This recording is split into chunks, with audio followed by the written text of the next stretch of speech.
Good morning प्यारे बच्चों। आज हम कक्षा 10 गणित अध्याय 4D के प्रश्नों को हल करेंगे।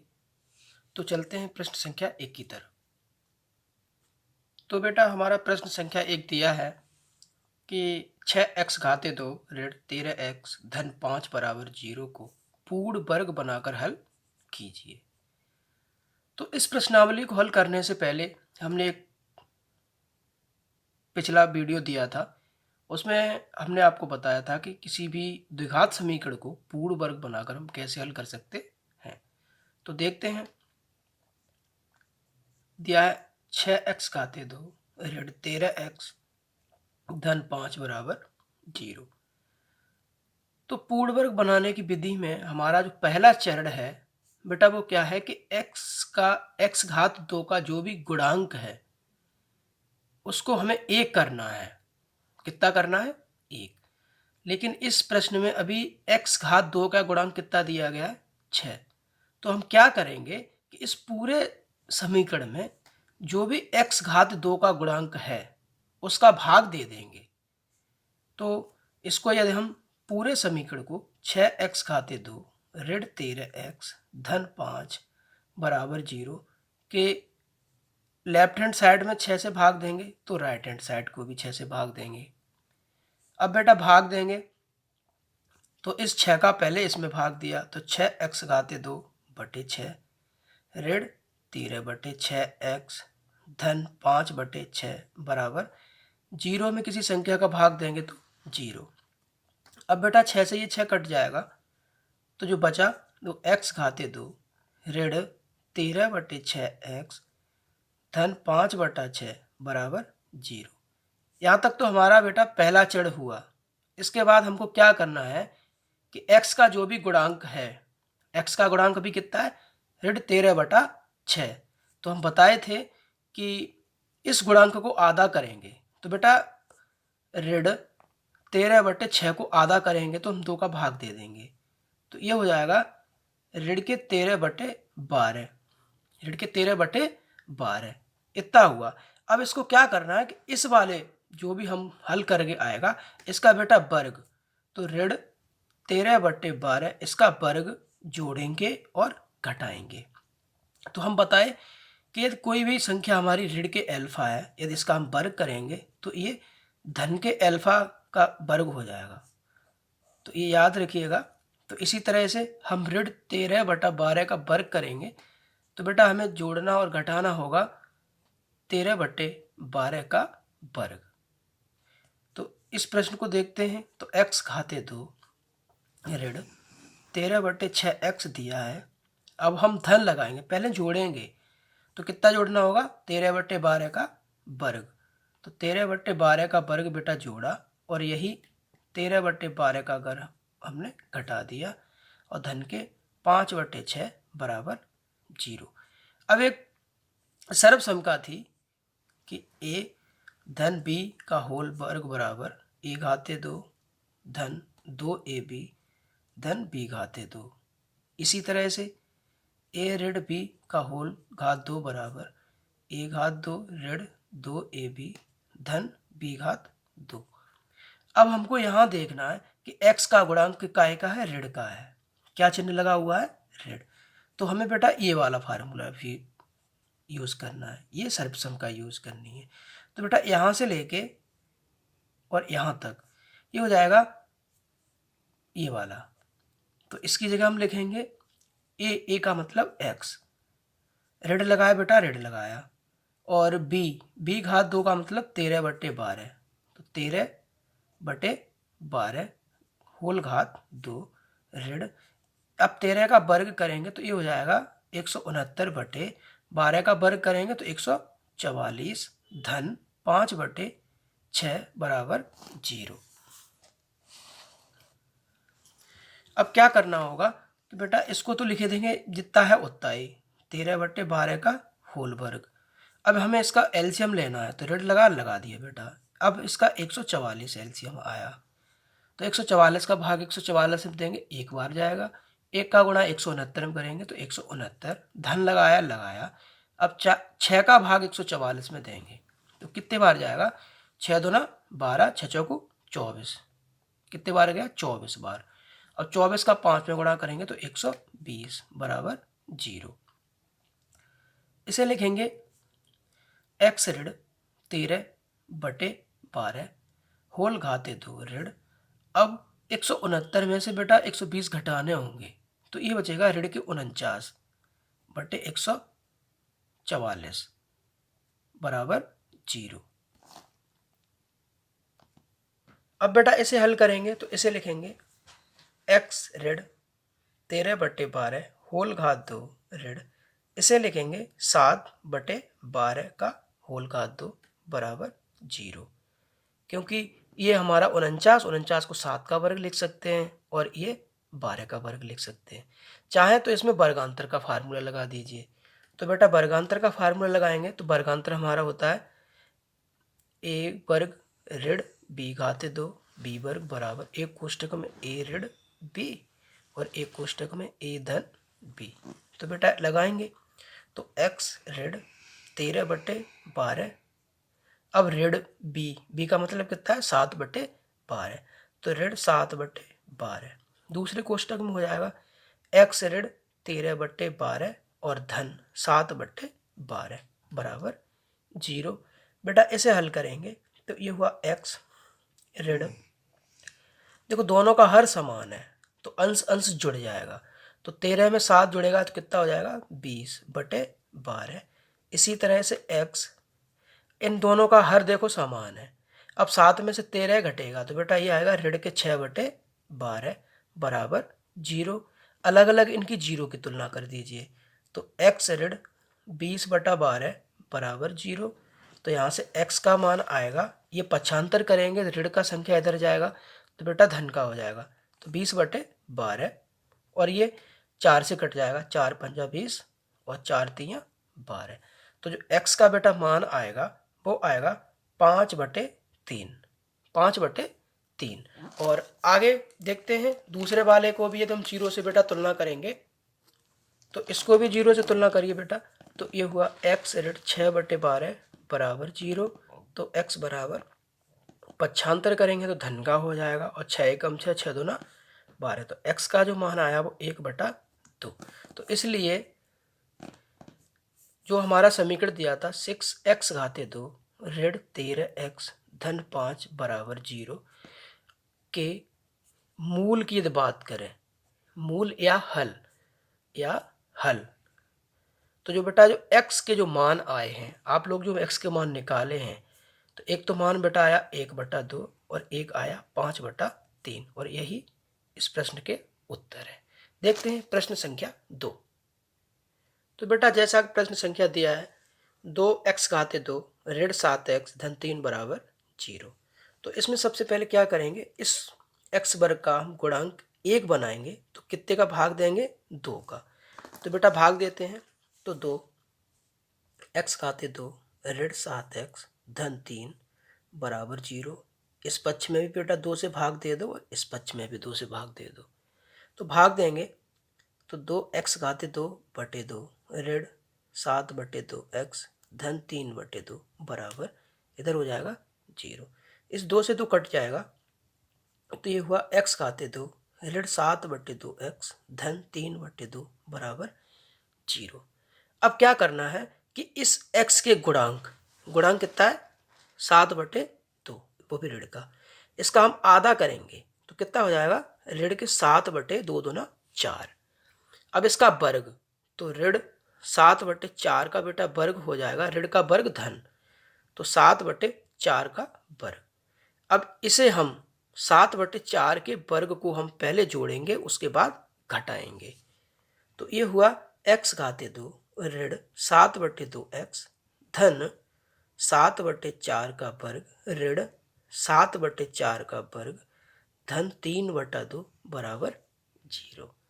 अब बेटा यहाँ से लेके यहाँ तक हमारी सर्वसम्मिका बन जाएगी ऋण वाली, तो इसे लिख देंगे हम x ऋण b यानी a ऋण b। तो b हमारा कितना है 7/4 का वर्ग ऋण, अब 7 का वर्ग करेंगे तो कितना हो जाएगा 49/4 चौके 16 प्लस 3/2 बराबर 0।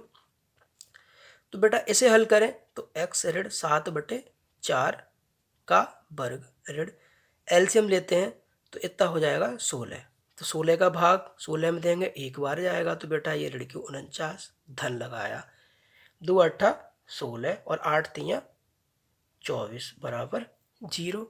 इसे हल करेंगे तो x ऋण 7/4 का वर्ग ऋण, अब 24 में से 49 घटाएंगे तो बेटा 25 बट्टे कितना आएगा 16 बराबर 0। तो बेटा 25/16 पक्षांतर किया, ऋण का इधर गया, धन का हो गया। अब क्या करेंगे, इसका एकदम वर्गमूल ले लें तो ये हो जाएगा x ऋण 7/4 वर्गमूल लेंगे तो बेटा ये प्लस माइनस 25 का वर्गमूल हो जाएगा 5/16 का हो जाएगा 4। अब हम क्या करेंगे कि पहले धन चिन्ह ले लें। धन चिन्ह लेने पर बेटा लें तो x ऋण 7/4 बराबर ये हुआ 5/4।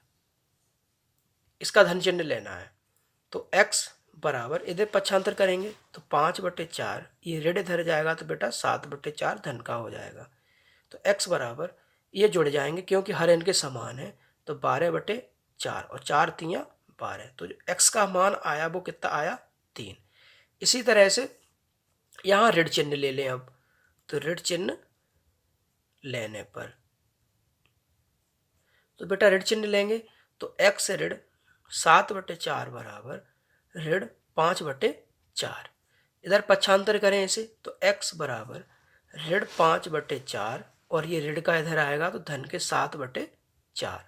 तो x बराबर बेटा एलसीएम 4 दोनों का समान है तो ऋण 5 धन 7। अब 7 में से 5 घटेगा तो कितना आएगा धन का 2/4, 2 एकम 2, 2 दूना 4। तो जो x का मान आया वो कितना आया 1/2। तो इसलिए x बराबर एक मान निकाले 1/2 और एक निकाले 3। देखते हैं प्रश्न संख्या 3। तो बेटा इस प्रश्न में हमको क्या करना कि सबसे पहले इस 4 का पूरे द्विघात समीकरण में भाग देना है बेटा LHS और RHS में। तो करते हैं 4x घाते 2 धन 16x धन 15 बराबर 0। इधर भी 4 का भाग देना बेटा, इधर भी 4 का भाग देना। तो देते हैं 4 का भाग 4x² में देंगे तो 4 से 4 कट जाएगा तो x घाते 2 धन 16 में 4 का भाग लगेगा तो बेटा कितना हो जाएगा 4x धन 15/4 बराबर 0 में 4 का भाग 0। अब क्या करना है कि x के गुणांक को आधा करना। तो बेटा 4 को हम आधा करेंगे तो कितना आ जाएगा 2। इसका वर्ग यानी 2 का वर्ग हमें जोड़ना है और घटाना है। तो x घाते 2 धन 4x धन 2 का वर्ग हमने जोड़ दिया और 2 का वर्ग बेटा घटा दिया, धन 15/4 बराबर 0। तो यहाँ से लेके यहाँ तक अब ये धन वाली सर्वसम्मिका बन जाएगी। तो x धन 2 पूरे का घात 2 ऋण 2 दूना 4 प्लस 15/4 बराबर 0। इसके बट्टे मैंने मान लिया 1। तो इसे लिखेंगे x धन 2 घाते 2 ऋण बेटा एलसीएम लिया 4 तो 4 चौके 16 धन 15 बराबर 0। बेटा 15 में से 16 घटाने होंगे तो कितना आएगा ऋण का 1। कितना आएगा ऋण का 1/4 बराबर 0। बेटा इसे पक्षांतर कर दीजिए तो x धन 2 घाते 2 बराबर 1/4। अब इसे हम लिखेंगे x धन 2, यदि इसको हम वर्गमूल लें तो ये हो जाएगा प्लस माइनस 1/2। तो वही एक बार धन चिन्ह लेंगे तो धन चिन्ह लेने पर तो बेटा x धन 2 बराबर 1/2। 2 को पक्षांतर करेंगे तो x बराबर 1/2 ऋण का 2। तो x बराबर 2 दूना 4/2। बेटा 1 में से 4 घटाएं तो कितना आएगा ऋण के 3/2। इसी तरह से बेटा ऋण चिन्ह ले लें। ऋण चिन्ह लेने पर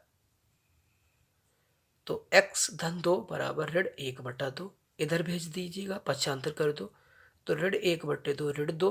तो x बराबर एलसीएम आया 2 तो ऋण 1 2 दूना 4 और 4 में 1 जुड़ जाएगा लेकिन बेटा चिन्ह जो रहेगा वो माइनस का ही, ऋण का ही रहेगा बटा 2। तो इसलिए x के जो मान आए वो एक तो आया ऋण के 5/2 और एक आया ऋण 3/2 और यही इस प्रश्न का उत्तर है। देखते हैं प्रश्न संख्या 4। बेटा प्रश्न संख्या 4 है x ऋण 1/x बराबर 3 और एक शर्त दी है x का मान 0 के बराबर नहीं होना चाहिए, क्योंकि यदि इस समीकरण में हम x की जगह 0 रख देंगे तो ये हमारा द्विघात समीकरण नहीं होगा, ये हमारा द्विघात समीकरण नहीं होगा। तो इसलिए इनने ये शर्त दी है कि x का मान 0 के बराबर नहीं होना चाहिए। तो इसे हल करते हैं। तो बेटा सर्वप्रथम x के बटे कुछ भी नहीं तो हम 1 मान लिया, तो इसका एलसीएम लेंगे x और x का गुणा x में करेंगे तो x घाते 2 ऋण 1 बराबर 3। इसका इधर x का गुणा करिए बेटा, तो x का गुणा 3 में करेंगे तो कितना हो जाएगा, x घाते 2 ऋण 1 बराबर 3x। इधर पक्षांतर करेंगे इसे तो x घाते 2 3x इधर आएगा तो बेटा ऋण का हो जाएगा और ऋण 1 बराबर 0। अब क्या करना है इस समीकरण में, देखो हमारा एक्स स्क्वायर का गुणांक 1 बनाना है, वो तो बेटा पहले से 1 इन्हें दे रखा है। तो अब क्या करेंगे कि x के गुणांक का हम आधा करेंगे, तो बेटा ऋण 3 का आधा ऋण 3/2 है ना। अब इसका वर्ग करेंगे तो किसी ऋण संख्या का वर्ग धन का हो जाएगा, तो 3/2 का वर्ग, ये पहले जोड़ेंगे और ये हम घटाएंगे। तो इसे लिखेंगे x घाते 2 ऋण 3x, पहले जोड़ेंगे तो धन 3/2 का वर्ग, 3/2 का वर्ग, यही घटाएंगे ऋण 3/2 का वर्ग और ऋण 1 हमारा पहले से है बराबर 0। अब यहाँ से लेके यहाँ तक ये ऋण वाली सर्वसमीका बन जाएगी, तो इसे लिख देंगे x ऋण 3/2 का घात होल वर्ग, ऋण 3 का वर्ग करेंगे तो 9/4 ऋण 1 बराबर 0। अब क्या करना होगा कि इसे लिख दिया मैंने x ऋण 3/2 का होल घात 2 ऋण, एलसीएम लिया मैंने 4, तो 9 ऋण 4 एकम 4। तो इसे बेटा लिख सकते हैं x ऋण 3/2 होल घात 2 ऋण 9 में 4 जुड़ जाएगा तो 9 और 4 13/4 बराबर 0। तो इसे हल करेंगे तो लिखा x ऋण 3/2 होल घात 2,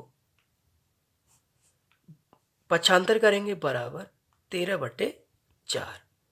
यदि इसका हम वर्गमूल लें तो ये हो जाएगा x ऋण 3/2 बराबर धन ऋण अंडर रूट 13, यानी 13 का वर्गमूल बेटा अंडर रूट 13 बटे 4 का वर्गमूल 2। अब क्या करेंगे, धन लेने पर पहले इसका धन चिन्ह लेंगे तो x ऋण 3/2 बराबर अंडर रूट 13/2। तो बेटा यहाँ से x का मान निकालेंगे तो ये पक्षांतर कर दीजिएगा, तो अंडर रूट 13/2 धन 3/2। तो यहाँ से बेटा x का जो मान आएगा वो हो जाएगा 3 धन अंडर रूट 13/2। एक तो ये उत्तर हो जाएगा इसका, ठीक है। इसी तरह से यदि हम बेटा धन की जगह ऋण चिन्ह ले लूँ, क्या चिन्ह ले लूँ, ऋण चिन्ह लेने पर तो ऋण चिन्ह लेंगे तो ये हो जाएगा x ऋण 3/2 बराबर, इसकी जगह ऋण ले लीजिएगा तो ऋण अंडर रूट 13/2। तो x बराबर पक्षांतर कर दीजिए बेटा तो 3/2 ऋण अंडर रूट 13/2। तो x का जो मान हो जाएगा वो हो जाएगा 3 ऋण अंडर रूट 13 और पूरे का बटा 2 और यही इस प्रश्न का उत्तर है। देखते हैं प्रश्न संख्या 5। तो बेटा प्रश्न संख्या 5 दिया है, तो इसमें हमको क्या करना है कि इस 4 का दोनों पक्षों में बेटा भाग दे दीजिए।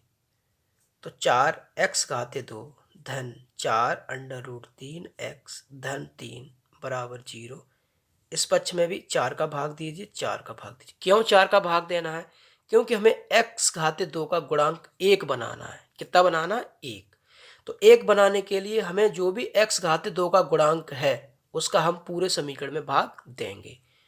तो बेटा भाग देंगे तो ये हो जाएगा x घाते 2 धन 4 से 4 कट जाएगा तो अंडर रूट 3x धन 3/4 बराबर ये हो जाएगा 0। अब हमको क्या करना कि x के गुणांक का आधा, बेटा x के गुणांक अभी कितना है अंडर रूट 3, इसका आधा कितना हो जाएगा 2, इसका वर्ग जोड़ेंगे और घटाएंगे तो लिखते हैं x घाते 2 धन अंडर रूट 3x धन, पहले बेटा ये जोड़ेंगे तो अंडर रूट 3/2 का घात 2 जोड़ दिया और यही हमें घटाना भी है धन 3/4 बराबर 0।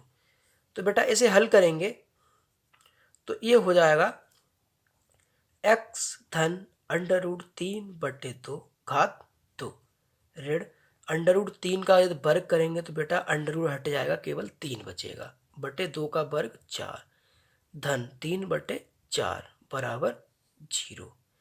अब बेटा देखिए क्या करना होगा कि ये हमारी संख्या धन की है और ये संख्या हमारी ऋण की है तो कट जाएंगे तो बचा कितना x धन अंडर रूट 3/2 घाते 2 बराबर 0।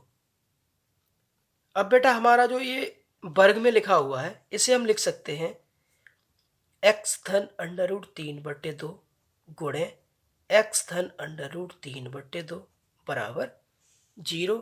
इसकी अलग अलग हम 0 से तुलना करेंगे तो ये हो जाएगा x बराबर ऋण अंडर रूट 3/2 कॉमा दूसरा मान भी बेटा इतना ही आएगा अंडर रूट 3/2। तो इसके जो दो मान आ गए वो पहला आया ऋण अंडर रूट 3/2 और दूसरा भी आया ऋण अंडर रूट 3/2। देखते हैं प्रश्न संख्या 6। तो बेटा प्रश्न संख्या 5 हमारा दिया है तो इसको सबसे पहले देखो क्या करना है कि हमारा एक्स स्क्वायर मानी एक्स घाते 2 का गुणांक अभी ऋण में दिया है तो सबसे पहले बेटा ऋण चिन्ह यदि मैं कॉमन ले लूं इस पूरे समीकरण से तो ये हो जाएगा 5x घाते 2, ऋण चिन्ह कॉमन ले लिया तो धन का x, अब 4 धन के हैं तो बेटा ये ऋण के 4 बराबर 0। यदि हम ऋण का भाग यदि 0 में दे दूं तो ये हमारा हो जाएगा 5x घाते 2 धन के x ऋण के 4 बराबर 0। अब हमको क्या करना है कि इस 5 का पूरे समीकरण में भाग देना है क्योंकि हमें x घाते 2 का गुणांक कितना बनाना है 1। तो 5x घाते 2 धन x ऋण 4 बराबर 0 में बेटा 5 का भाग LHS में 5 का भाग RHS में तो 5 से 5 कट जाएगा तो x घाते 2 धन 1/5 x ऋण 4/5 बराबर ये कितना हो जाएगा 0। अब x का गुणांक हमारा दिया है 1/5। अब इसका आधा करेंगे तो किसी भी संख्या का आधा करने के लिए क्या करना होता है उसमें हम 2 का भाग दे देते हैं तो ये हो जाएगा 1/5 दूना 10। अब इसका वर्ग करेंगे, ये हम पहले जोड़ेंगे और ये फिर घटाएंगे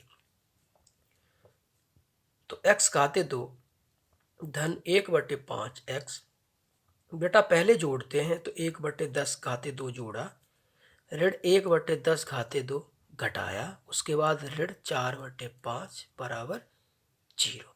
तो यहाँ से लेके यहाँ तक ये हमारी सर्वसंख्या बन जाएगी तो x धन 1/10 पूरे घाते 2 ऋण 1/10 का वर्ग 100 ऋण 4/5 बराबर 0। तो बेटा इसे हल करिए तो x धन 1/10 पूरे घाते 2 ऋण 100 बेटा एलसीएम आ जाएगा इसका तो ये हुआ 1। अब क्या करेंगे कि 5 का भाग हम 100 में देंगे तो कितने बार जाएगा 20 बार और 20 का हम 4 में गुणा करेंगे तो 20 चौके 80 बराबर 0। तो इसे लिखेंगे x धन 1/10 होल घात 2 ऋण 80 में एक जुड़ जाएगा तो कितना हो जाएगा 81/100 बराबर 0। अब बेटा इस 81/100 का 95 कर दीजिए तो x धन 1/10 होल घात 2 बराबर 81/100। अब वर्ग हटाएंगे तो वर्गमूल इस साइड में लेना पड़ेगा तो x धन 1/10 बराबर धन ऋण 81 का वर्गमूल 9/100 का वर्गमूल 10। अब क्या करना होगा कि पहले एक बार धन ले लेंगे उसके बाद ऋण लेंगे तो धन चिन्ह लेने पर बेटा धन चिन्ह लीजिए तो x धन 1/10 बराबर 9/10। पक्षांतर करिए इसका, तो x बराबर 9/10, धन का पक्षांतर करेंगे तो ऋण का 1/10।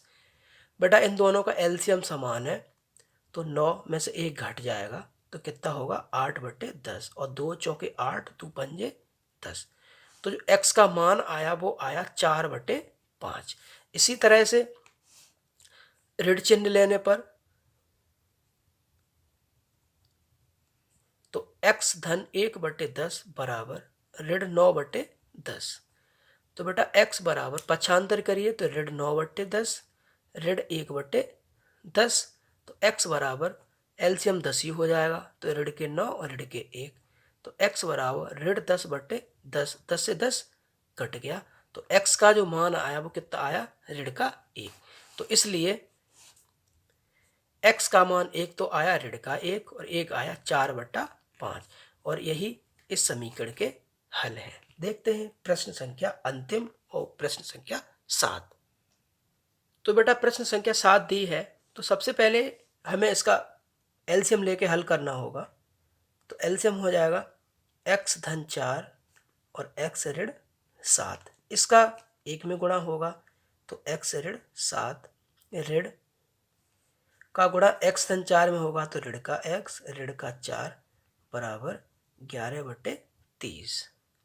तो बेटा x धन का है और x ऋण का है, कट जाएगा, तो बचा कितना, ऋण के 7 और ऋण के 4, ऋण के 11 बट्टे, इसका हम गुणा करेंगे, तो x का गुणा x में किया तो x घाते 2 ऋण x का गुणा ऋण 7 में किया तो ऋण के 7x।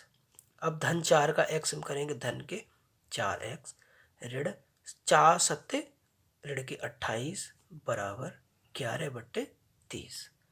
अब बेटा ये हमारे अंश से अंश कटे, तो बचा कितना, ऋण का 1/x घाते 2, 4 में से बेटा 7 घटाएंगे तो ऋण के 3x बचे, ऋण के 28 बराबर 1/30। अब क्रॉस इनका बेटा गुणा करिए, तो इनका क्रॉस गुणा करेंगे तो देखिए कितना हो जाएगा, 30 का गुणा ऋण 1 में करेंगे तो ऋण के 30 बराबर x घाते 2 ऋण 3x ऋण 28। अब इसको इधर पक्षांतर कर दीजिए, तो x घाते 2 ऋण 3x ऋण 28, ऋण का पक्षांतर करेंगे तो धन के 30 बराबर 0।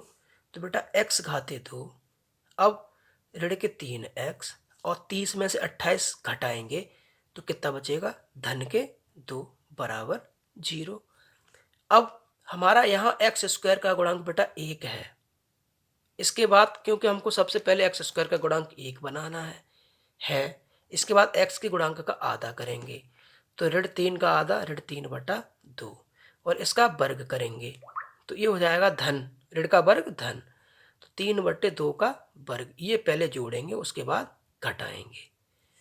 तो x घाते 2 ऋण 3x धन 3/2 का वर्ग जोड़ा ऋण 3/2 का वर्ग घटाया धन का 2 बराबर 0, और यहाँ से यहाँ तक हमारी सर्वसमता बन जाएगी। तो इसे लिखेंगे x ऋण 3/2 घाते 2 ऋण 3 का वर्ग 9/4 धन 2 बराबर 0। तो बेटा इसे ऑल हल करते हैं, तो x ऋण 3/2 घाते 2, बेटा एलसीएम ले लेंगे इसका 4, तो 9 धन 4 दूना 8 बराबर 0। बेटा 8 में से 9 घटाएंगे तो कितना बचेगा, 1। तो बेटा घटाया, तो 8 में से 9 घटाया तो ऋण के 1/4 बराबर 0। अब ऋण 1/4 को पक्षांतर कर दीजिए, तो x ऋण 3/2 का वर्ग बराबर 1/4, वर्गमूल ले लीजिए, तो x ऋण 3/2 बराबर धन ऋण 1/2। अब पहले क्या करेंगे, धन चिन्ह लेने पर, धन चिन्ह लेने पर, तो बेटा धन चिन्ह लेंगे तो x ऋण 3/2 बराबर 1/2, इधर पक्षांतर करिए तो x बराबर 1/2, ऋण पक्षांतर करेंगे धन 3/2, अंश अंश जुड़ जाएगा तो 4/2, 2 से कट जाएगा 2 बार, तो x का मान आया बेटा कितना, 2। इसी तरह से ऋण चिन्ह ले लीजिए, तो x ऋण 3/2 बराबर ऋण 1/2। यहाँ से बेटा x का मान निकालेंगे तो ऋण 1/2 धन 3/2। तो x का मान 3 में से 1 घट जाएगा, 2/2 से 2 कट जाएगा, तो x का मान कितना आया 1। तो इसलिए x के हम मान निकाले, एक तो आया 1 और एक आया 2, और यही इस प्रश्न के उत्तर हैं। उम्मीद है कि प्रश्नावली 4D के प्रश्न आप लोगों को समझ में आए होंगे। मिलते हैं नए वीडियो में।